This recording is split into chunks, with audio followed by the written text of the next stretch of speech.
Good morning everyone. Agriculture vision पे आपका हार्दिक स्वागत करता हूं मैं संदीप गिल। तो देखो भी अपना आज का जो टॉपिक रहेगा, वैसे इस जो प्लेटफॉर्म के आपको एग्रीकल्चर विजन के प्लेटफॉर्म पे आपको पूरे के पूरे जो टॉपिक है सीक्वेंस वाइज आपको मिल जाएंगे। देखो जैसे आप कोर्स में सर्च करोगे, जो भी आपका बीएससी का कोर्स चल रहा है उसमें सीक्वेंस वाइज सारी चीज़ें आपको अपलोड मिल जाएगी इसके अंदर ना, कंटिन्यू आती रहेगी भी। पूरा ध्यान से और अच्छे से देखना, नोट्स मेंटेन करते रहना भाई। आज का जो अपना टॉपिक रहेगा एक नाम है कि मैनेजमेंट करना अपने को किस किस का, एक तो काफ का और इसके अलावा हिफर का और प्रेग्नेंट एंड मिल्च काऊ का। मिल्च यानी जो गाय दूध दे रही है उसका किस तरह अपने को मेंटेन करना है, क्या क्या चीज़ें उसमें इंक्लूड या क्या क्या मेन पॉइंट उसके अंदर पूछे जाते हैं, उन चीज़ों को अपने को क्या देना डिस्कस करना है ना। तो अगर सबसे पहले अपने बात करते हैं काफ की, पहला अपना टॉपिक होगा उसका नाम होगा काफ। तो टॉपिक का नाम देखो भी मैनेजमेंट ऑफ न्यू बॉर्न काफ ही कह सकते हैं।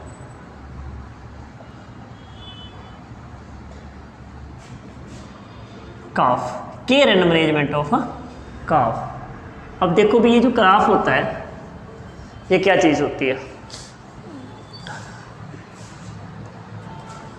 गाय के नए जन्मे बच्चों को अपन क्या कहते हैं, काफ कहते हैं ना, new born baby of the cow. तो क्या कहलाता है भाई, काफ कहलाता है। अब काफ जैसे क्या जन्म लेता है तो पहली बार उसका क्या करते हैं, देखो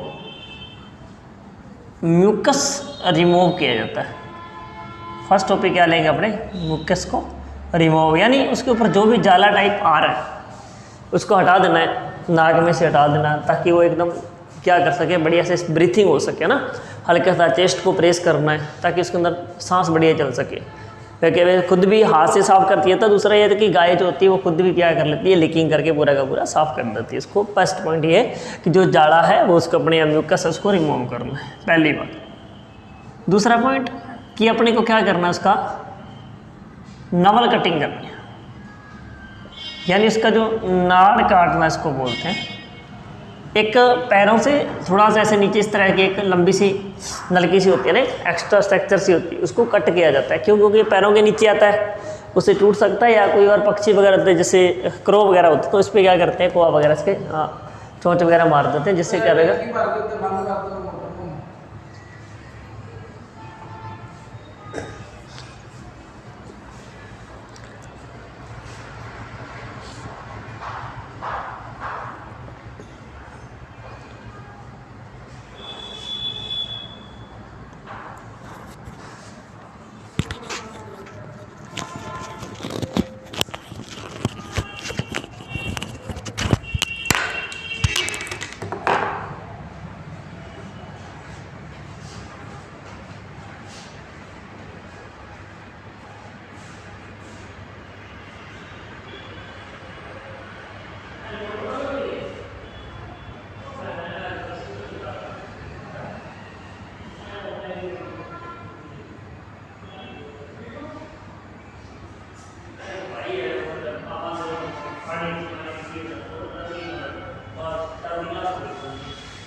तो ये नवल कट जो करते हैं, तो इसमें देखो भी क्या होता है कि ये नवल जब वो कट करेंगे तो इस तरह से ही होता है। तो शरीर से कितना, लगभग 2.5 inch away from the body, है ना।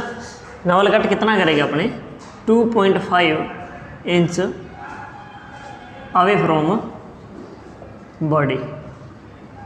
बॉडी से 2.5 इंच दूरी पे क्या कर दिया, इसको कट कर दिया था। कट करने के बाद देखो इसका क्या करते हैं, ट्रीट करते हैं। किससे करेंगे, एंटीसेप्टिक से। एंटीसेप्टिक का मतलब जो होता है कि किसी प्रकार का इन्फेक्शन हो उसको रोकने के लिए जो अपने यूज करते हैं। इसके अंदर 7% का टिन कल्चर आयोडीन का सोल्यूशन यूज किया जाता है, या फिर इसकी जगह आप बोरिक एसिड भी ले सकते हो। इससे क्या होगा कि जिस तरह आपने अगर कटिंग की है तो वहाँ पे इन्फेक्शन ना हो, उस चीज़ को रोकने के लिए क्या किया जाता है, ट्रीट किया जाता है, इसको क्या करते हैं, उपचारित करते हैं। एंटीसेप्टिक होता है एक प्रकार का ये। नेक्स्ट अगर अपने बात करें तो उसको क्या कराएंगे, उन्हें फीडिंग करवाएंगे। फर्स्ट फीडिंग करवाएंगे तो फीडिंग जो काफ करेगा वो किसकी करेगा, कोलेस्ट्रम की करेगा। और ये जो कोलेस्ट्रम होता है किसे कहेंगे, कोलेस्ट्रम। देखो liquid secretion of the mammary gland 1 to 5 days 8 का, यानी काविंग के टाइम जो 1 to 5 डेज जो लिक्विड सिक्रेशन निकलेगा येलो कलर का, उसको क्या बोला जाता है, कोलेस्ट्रम। अगर हिंदी में बात करें तो इसे क्या बोलते हैं, खीस बोला जाता है। अब ये फीडिंग करवाना है तो लगभग 1 to 1.5 आवर विद इन, यानी जन्म के लगभग 1 से 1.5 घंटे के अंदर अंदर फर्स्ट फीडिंग करवा दी जाती है। ये ज़्यादा नहीं पूछा था, पूछा ही जाता है कि जो टोटल आप कोलेस्ट्रम फीडिंग करवाते हो, टोटल आप कोलेस्ट्रम फीडिंग करवाते हो कितने आवर के अंदर, 24 आवर के अंदर। वो कितनी करवाते हो, 1/10 of total body weight. Total body weight का कितना, 1/10 इसको क्या कराया जाता है, फीड करवाया जाता है टोटल बॉडी वेट का। यानी पूरे डे के अंदर 5 to 6 लीटर कोलेस्ट्रम प्रोवाइड कराते हैं पर डे, एक कप। अब ये जो कोलेस्ट्रम होता है ये बड़ा ही किफ़ायती होता है एनिमल के लिए ये, क्योंकि इसके अंदर क्या होता है, इम्यून ग्लोबुलिन नाम का एंटीबॉडी होता है, ठीक है, जो क्या करता है, एक प्रोटेक्शन देता है ना, इम्यून सिस्टम को क्या करता है, काफ़ी डेवलप करता है। और दूसरा ये क्या नेचर का होता है, लैक्जेटिव नेचर होते हैं, यानी विरेचक होता है, पेट को साफ करने वाला होता है, ठीक है। और अगर यहाँ पे एक क्वेश्चन पूछा जाता है कि फर्स्ट एक्सक्रेटा, काफ का पहला एक्सक्रेटा क्या कहलाता है, तो उसे बोला जाता है मेकोनियम। क्या बोलेंगे उसको भाई, मेकोनियम बोला जाता है ना। तो ये तरह की उसकी कोलेस्ट्रम से रिलेटेड बात। अब क्या होता है कि काफ धीरे धीरे क्या होना शुरू होता है, बड़ा होना शुरू होता है।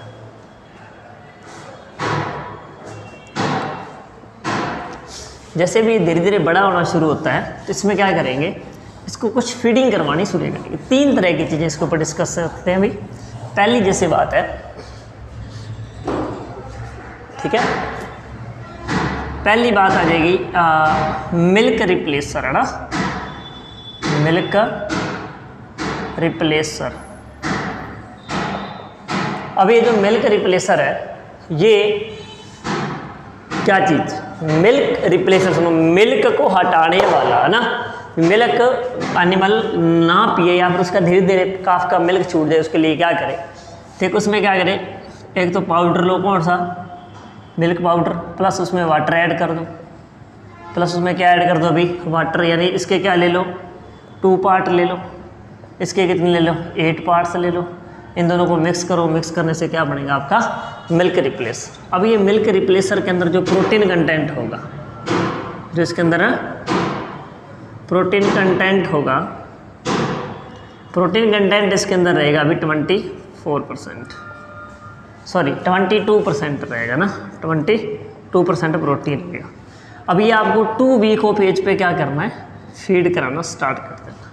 मिल्क रिप्लेसर कब देना शुरू कर देना है, 2 वीक ऑफ एज पे ना, धीरे धीरे एनिमल क्या इसकी हैबिट छोड़ देता है। फिर एक आता है आप कास्ट्रेशन करोगे इसके अंदर। कास्ट्रेशन का मतलब होता है, हिंदी में देखकर इसको बोलते हैं बंदियाकरण, ठीक है। ये तो हो गया इसका अनुवाद। अगर अपने बात करें कि एक्चुअली में कास्ट्रेशन का मतलब होता है कि एनिमल को क्या कर देना, सेक्सुअली इनएक्टिव कर देना, यानी वो रिप्रोडक्टिव वर्क ना कर सके, सेक्सुअली कोई वर्क ना कर सके, फीमेल के साथ मैथनोक्रिया ना कर सके। तो ये कब करते हैं, जब काफ की एज कितनी होती है, 6 to 8 वीक एज पे, है ना। यानी लगभग ये कितना होगा, 6 7 42 और 42 और 56 डेज पे ना, 42 से 56 डेज की बना, इसके अंदर क्या किया जाता है, कास्ट्रेशन कर देते हैं। एक आता है डिसबडिंग, डिसबडिंग है ना।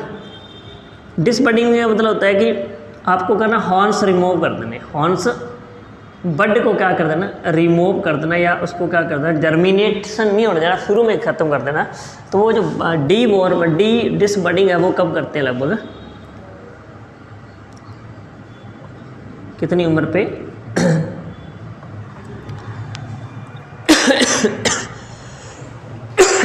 कब करेंगे ये देखो भी, 7 से 10 दिन की उम्र पे इसमें क्या कर दी जाएगी, डिसबडिंग कर दी जाएगी। डिसबडिंग के बाद एक आता है डीवॉर्मिंग। डीवॉर्मिंग का मतलब वही होता है कि आपको इंटरनली, इसको बोलेंगे किल द इंटरनल पैरासाइट, आंतरिक परजीवियों को मारना क्या कहलाता है भाई, डीवॉर्मिंग कहलाता है ना। अंदर के सारे जो कीड़े में यहाँ पर अंदर एक कृमि लगे हुए हैं ना, जैसे एस्केरिस होता है ना आंत के अंदर, उनको मारना है, तो वो क्या कहलाता है, डीवॉर्मिंग कहलाता है। ठीक है, इसके अलावा काफ को टेट्रामाइसिन टैबलेट भी दी जाती है, जो एक प्रकार की एंटीबायोटिक्स होती है। ठीक है, एंटीबायोटिक्स देते हैं ताकि इसमें काफ सोर वगैरह जो डिजीज होती है उससे बचने में, इसके लिए उसके प्रति इसके अगेंस्ट इम्यूनिटी डेवलप कर सके काफ। इसके अलावा एक फीड होता है, इसे बोलते हैं अपने मिल्क रिप्लेसर हो गया। उसके बाद आ जाता है, ये तो होल मिल्क शुरू में पिलाएंगे ना, फिर मिल्क रिप्लेसर बनाते हैं। तो काफ को आपको जो ग्रीन फोडर देना है ना, जो काफ का कह रहे हैं ग्रीन फोडर जो देते हैं, ग्रीन फोडर आपको काफ को कब देना, जब इसकी एज कितनी हो जाए, 3 मंथ ऑफ एज हो जाए। 3 मंथ ऑफ एज पे इसको क्या स्टार्ट करते हैं, आपके ग्रीन फोडर देना शुरू कर देना है ना।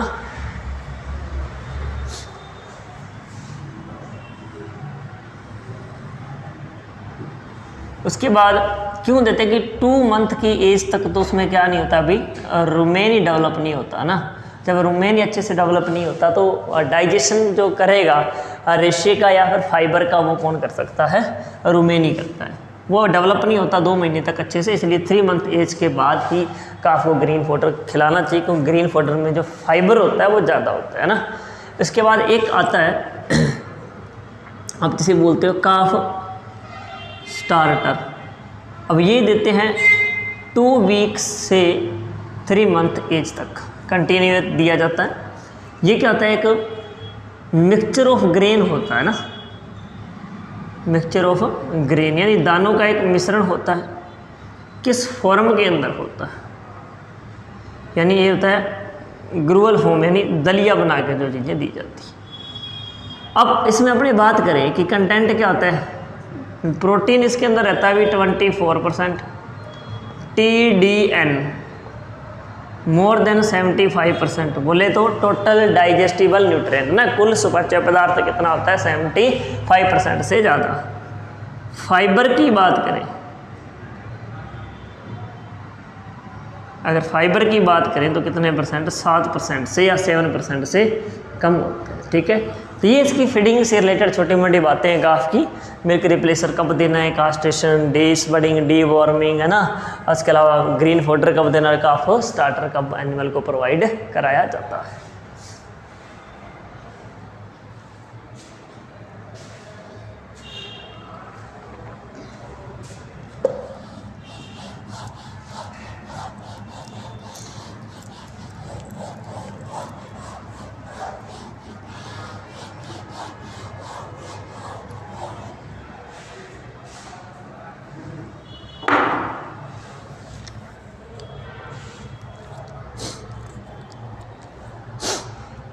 अब देखो भाई, अब एक वर्ड आता है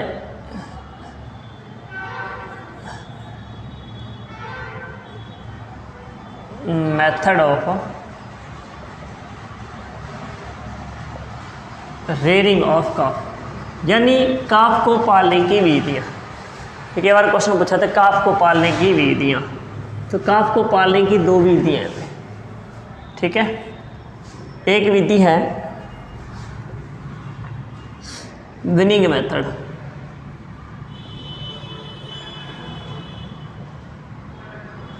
ठीक है, और दूसरा जो मेथड है उसका नाम है सक्लिंग मेथड।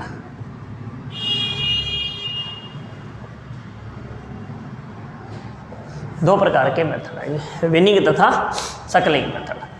अब विनिंग मेथड की जब अपने बात करेंगे तो इसमें क्या करते हैं, काफ कैप्ट या rear with their mothers, sorry rear without their mothers।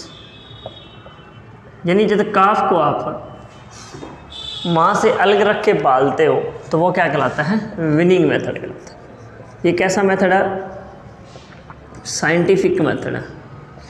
क्यों अभी साइंटिफिक, क्योंकि इसके अंदर जो आप काफ की जो फीडिंग ब्रीडिंग का सबका सिस्टम देखते हैं वो माँ से अलग रख के सारा साइंटिफिक तरीके से ही देखा जाता है। ये बेस्ट मेथड होता है। क्यों किया जाता है, ताकि estimate of actual yield of milk, भी किसी भी एनिमल की एक्चुअली यील्ड का पता चलता है भी वो मिल्क देता है कितना ना। ऐसे अपना आइडिया लगा सकते हैं काफ को कितना फीड कर रहा है, तो शकिंग कर रहा है, लीटर पी गया, 2 लीटर पे हो सकता है 3 लीटर भी पी जाए, हो सकता है आधा लीटर भी पी पाए, उससे अपने एक एस्टिमेट नहीं लगता, तो वो क्या सिर्फ उसका दूध निकाला ही जाता है ना। दूसरी बात, over feeding, protect to over feeding. Over feeding का मान के चलो काफ अगर माँ के पास बंधा हुआ है, खुल गया, या फिर वो इधर उधर जाके उसके पास चलेगी, तो अब बछड़ा वहाँ पे क्या करेगा, कंटिन्यू मिल्किंग का क्या करेगा, मिल्क फीड कर लेगा ना, लगातार दूध वगैरह पी लेगा, तो उससे क्या ओवर फीडिंग हो जाएगी, शोर वगैरह उसके प्रॉब्लम हो जाएगी ओवर फीडिंग से। और प्रोटेक्ट फ्रॉम डैमेजिंग टीट्स, कई बार कहता है काफ के दांत बड़े हो जाते हैं धीरे धीरे, तो वो दांत के टीट्स वगैरह में लग जाते हैं, इन्फेक्शन होने से मैस्टाइटिस जो डिजीज है उस होने के ज़्यादा चांस रहते हैं। मैस्टाइटिस बोलते हैं इन्फ्लामेशन या इनलार्जमेंट इन द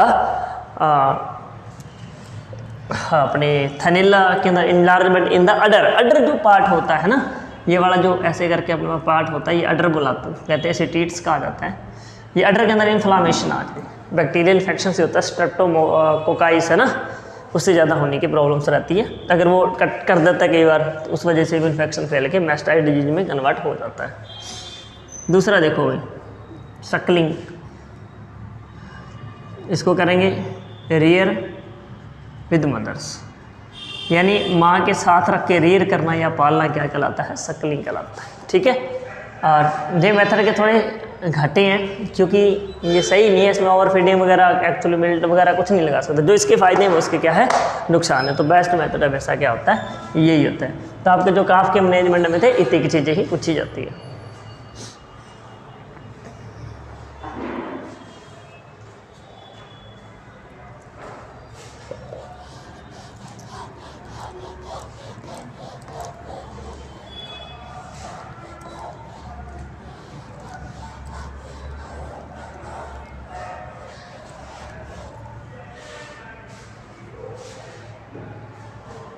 हाँ जी भाई, अब देखो अगला अपने पढ़ेंगे इसके अंदर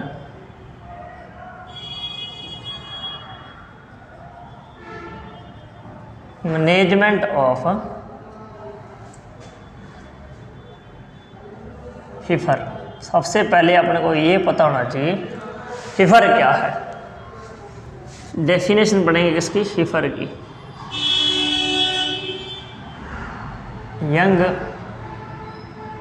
female of cow yet not calving.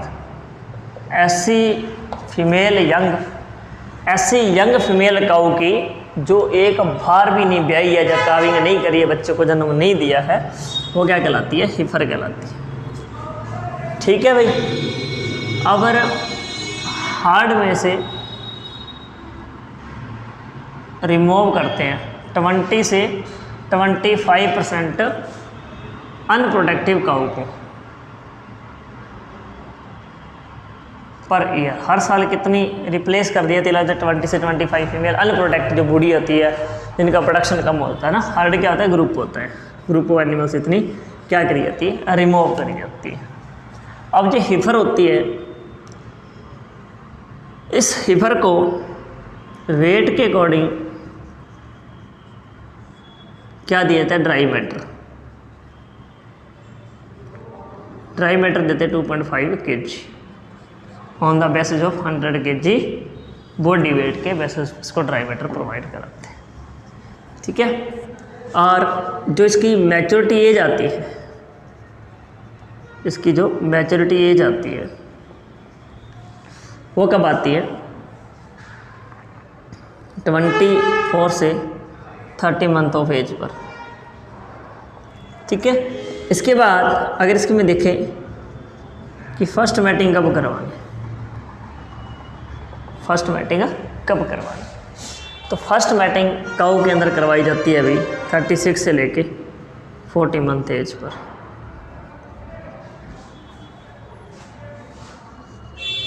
इसके अलावा मैच्योरिटी, ठीक है, इसको 100 फीट स्क्वायर ओपन एरिया चाहिए, ठीक है। अगर अपने बात करें इसको क्लोज हाउस में रख रहे हो तो कितना एरिया चाहिए क्लोज हाउस में, इसको 30 से 40 फीट स्क्वायर एरिया पर हिफर को चाहिए। तो ये क्या रहता है, हिफर की छोटी छोटी चीज़ें रहती है कि मैनेजमेंट के अंदर 3-4 टॉपिक अपने को देखने होते हैं। इसके अलावा क्या होता है कि जब मैटिंग कब करवानी, जब इसका वेट कितना हो चाहिए 280 से लेके 300 kg, और एज आपको पता ही कितनी उतारनी है, इतने मंथ है, ये अपने को थोड़ा ध्यान रखना है, ये इसका मेंटेनेंस रहता है, ठीक है भाई।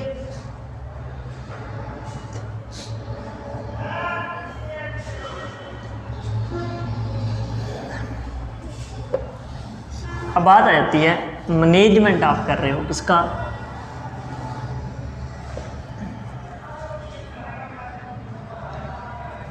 लैक्टेटिंग या मिल्च काऊ का, मिल्च एंड प्रेग्नेंट और ड्राई काऊ, और इसमें ले लो ड्राई काऊ कौन सी होगी सारी बता देते हैं, ठीक है। कुछ नहीं है, एक एक दो दो लाइनें ज़्यादा मैटर नहीं है भाई। देखो भी मिल्च काऊ क्या होगी, जो डेली क्या करेगी, मिल्क प्रोड्यूस कर रही है, जो मिल्किंग कर रही है, सबसे पहली बात मिल्किंग काऊ भी बोलते हैं इसको, लैक्टेटिंग काऊ भी बोलते हैं इसको, ठीक है। और इसका जो लैक्टेशन पीरियड होता है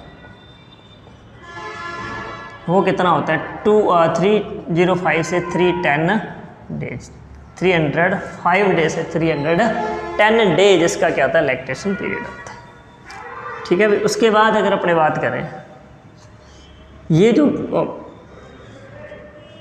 मिल्च काऊ होती है इसको अपने क्या देते हैं, कंसनट्रेट फीड। अब ये कंसनट्रेट फीड मैंने बताया था किस बेसिस पे देते हैं, on the basis of milk products. अगर 1 kg आप क्या करोगे, 2 से 2.5 लीटर मिल्क प्रोडक्शन पर प्रोवाइड कितना करवाओगे, 1 kg कंसनट्रेट। कितना कंसनट्रेट आपको देना है या कितना दाना देना आपको, जब वो 2 से 2.5 लीटर दूध दे रही है तब आप कितना 1 kg इसको क्या करवाओगे, फीड कराओगे, कौन सा, कंसनट्रेट मिक्सचर। एक तो होता है अगर आप 2 टाइम मिल्किंग करवा रहे हो, ठीक है, कितने टाइम, 2 टाइम मिल्किंग करवा रहे काऊ को, तो जो होगा मॉर्निंग तथा इवनिंग। अगर आप 3 टाइम मिल्किंग करवा रहे हो तो इसका क्या होगा, मिल्क प्रोडक्शन इंक्रीज होगा कंपेयर टू 2 टाइम, कितना 10 to 15%, 10 to 15% क्या इसका बढ़ जाएगा जो प्रोडक्शन है ना, मिल्क प्रोडक्शन। एक तो लैक्टेटिंग काऊ का ये सीन पूछा जाता है, सबसे जो इम्पोर्टेंट बात है उसमें यही है, ठीक है, सबसे इम्पोर्टेंट बात यही है, ठीक है।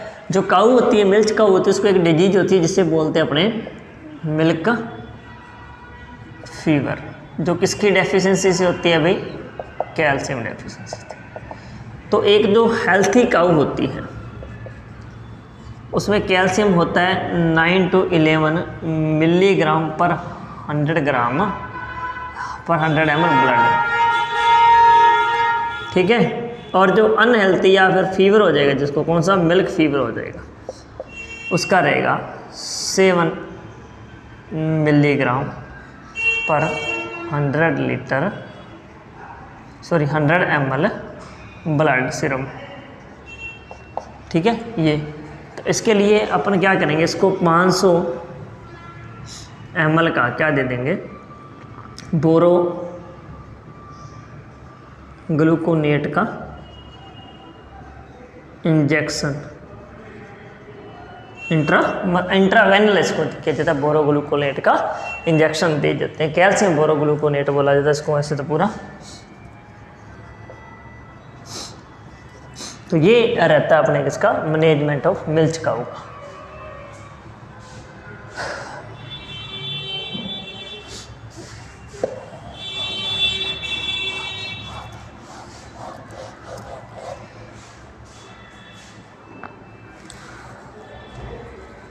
अब बात करते हैं प्रेग्नेंट काऊ की। सबसे जो अहम मुद्दा है प्रेग्नेंट काऊ में, इसको एक्स्ट्रा कंसंट्रेट देते हैं। क्या दिया जाता है इसको, एक्स्ट्रा कंसंट्रेट। एक्स्ट्रा जो कंसंट्रेट इसको प्रोवाइड करवाते हैं वो कितना दिया जाता है, 1.25 से 1.75 kg पर डे। ये इसका सबसे अहम रोल रहता है, ठीक है। और इसको क्या कराते हैं प्रेग्नेंट काऊ को, जो काविंग बॉक्स होता है जिसमें काऊ को क्या है ब्याने के लिए रखा जाता है, वो 3x4 मीटर एरिया का होता है ना, 3x4 मीटर एरिया होता है, 3 मीटर चौड़ा और मीटर लंबा। इसके अलावा इस काविंग बॉक्स में इसकी एंट्री करवानी है, ठीक है। अब काविंग बॉक्स है उसमें इसकी क्या करानी है, एंट्री करानी। इंटर कब कराना, तो 10 डेज या फिर 1 to 2 वीक बिफोर काम, यानी इसके ब्याने से लगभग 2 वीक पहले इसको क्या करना है, काविंग बॉक्स के अंदर इंटर कराना है। और इसके अलावा अगर अपन देखें जो काऊ है या प्रेग्नेंट काऊ है, वहाँ पे जो आपके पास फ्लोर है वो स्लिपरी नहीं होना चाहिए, पहली बात। दूसरा, क्लीन होना चाहिए, किसी प्रकार का कोई मतलब गंदगी वगैरह नहीं होनी चाहिए। ड्रेनेज फुल होना चाहिए, मॉइस्चर बहुत कम होना चाहिए, जिससे एनिमल को कोई भी प्रकार के डिजीज़ लगने के चांसेस कम से कम। ड्राई काऊ की बात आ जाती है, तो ड्राई जो काऊ होती है वो काऊ वो होती है जो मिल्क देना बंद कर देती है, और 16 डेज तक कोई भी काऊ क्या रहती है, ड्राई रहती है। 60 दिन इसका कहता है ड्राई पीरियड होता है, यानी लैक्टेशन पीरियड से लेके काविंग के बीच का जो समय होता है वो क्या कहलाता है, ड्राई पीरियड कहलाता है, ठीक है। डेली मेंटेनेंस के लिए 1 kg इसको क्या प्रोवाइड कराते हैं, कंसंट्रेट प्रोवाइड कराते हैं। बाकी जनरल मैनेजमेंट इसका नॉर्मल एनिमल की तरह ही किया जाता है। तो ये तुम्हारे 3 हो गए, management of calf, management of हीफर, management of milking cow and pregnant और डेयरी काऊ।